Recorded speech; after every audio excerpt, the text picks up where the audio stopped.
បាទជំរាបសួរសួស្តីពុកម៉ែបងប្អូនថ្ងៃនេះខ្ញុំមានវីដេអូបាទមកលេងនៅភ្នំបន្នន់បងប្អូនហើយឥឡូវនេះមីងក្មួយនឹងកំពុងឡើងបងប្អូនហើយកម្មវិធីពិតជាវែងយូរតែបងប្អូនហើយនិយាយវាឡើងលឿនហើយយើងនេះដើរពីក្រោយបងប្អូនហើយហត់ต้องដៃខ្យល់ឡើងបាន12គីកាំ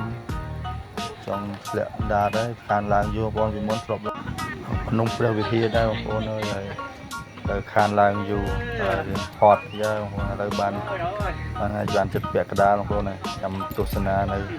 ខាងលើបន្តទៀតតើវាមានអីប្លែកហើយស្អាតយ៉ាងម៉េចភ្នំបន្នន់នៅខេត្តបាត់ដំបងយើងបងប្អូនខ្ញុំមិនសូវបានដែរមកទេឥឡូវខានមកយូរមកលមុនម្ដងដែរហើយមិនសូវបានឡើងបងប្អូន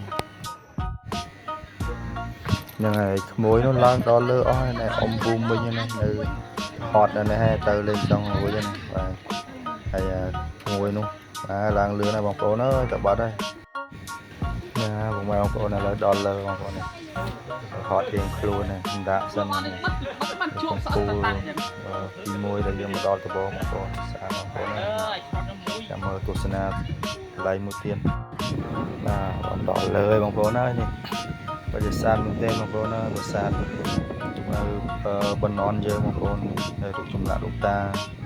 ហើយនៅប្រាសាទនៅចំកណ្ដាលបងប្អូនហើយទេសភាពខ្យល់ទម្លាក់ពិតជាលំហើយបងប្អូនអើយបានមកលេងតិចបងប្អូនហើយស្រស់ស្រាយបាត់ទុកវល់លេងខ្វល់លេងខ្វាយអស់បងប្អូនហើយសប្បាយមែនទេបងប្អូនហើយស្អាតជាក់ភ្នែកបងប្អូនហើយត្រង់កន្លែងនេះដែរបងប្អូនគឺវគ្គចុងក្រោយបងប្អូនហើយយើងអាចថតទេសភាពខាងក្រោយភ្នំមើលទៅឃើញភ្នំសពៅយើងបងប្អូនមើលទៅ